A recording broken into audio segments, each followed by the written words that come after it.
Gender is changing. Gender involves everyone. Gender has so many different perspectives. Gender is a means of expressing one's internal identity. It's completely personal and optional, but it's becoming a social construct that's putting people into boxes. To me, gender means nothing. Gender is a performance. Gender is really overrated. Gender means so much but so little. Gender is whatever you want to be. The only person that can define you is you. You live it, you define it. That's what gender means to me.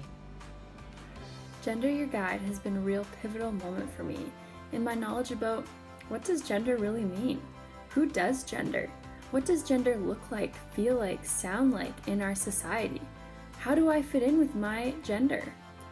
Lee Ayrton does a phenomenal job of explaining all these theories, concepts, and brings a perspective that everybody needs to read. From challenging you on how you think of gender to practicing gender-friendly terms, Lee has you hooked from the very first page. Have you ever felt a time in your life for being who you want to be didn't quite fit the social norm? For me, this was the color of my skin. I think I would be a millionaire if I had $1 for every time somebody asked me, "Where are you from?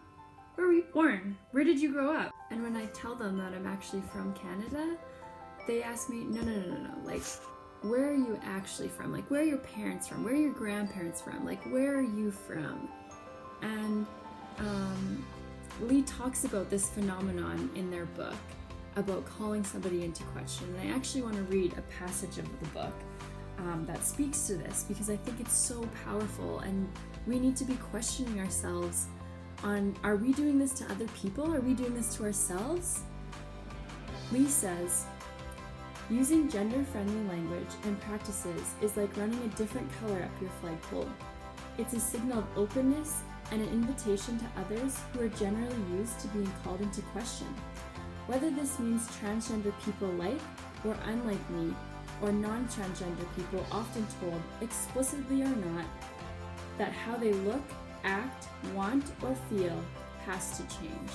I chose this book because as educators, we need to understand how gender is changing so we can have the capacity to create safe, gender-friendly spaces for all of our students.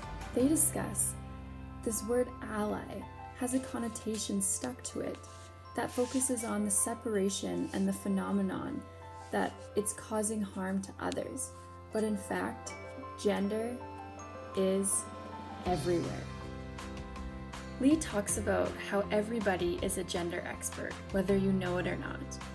I want to read you another passage from the text that I thought was so powerful, something that resonated with me that I will take into my classrooms, take into society.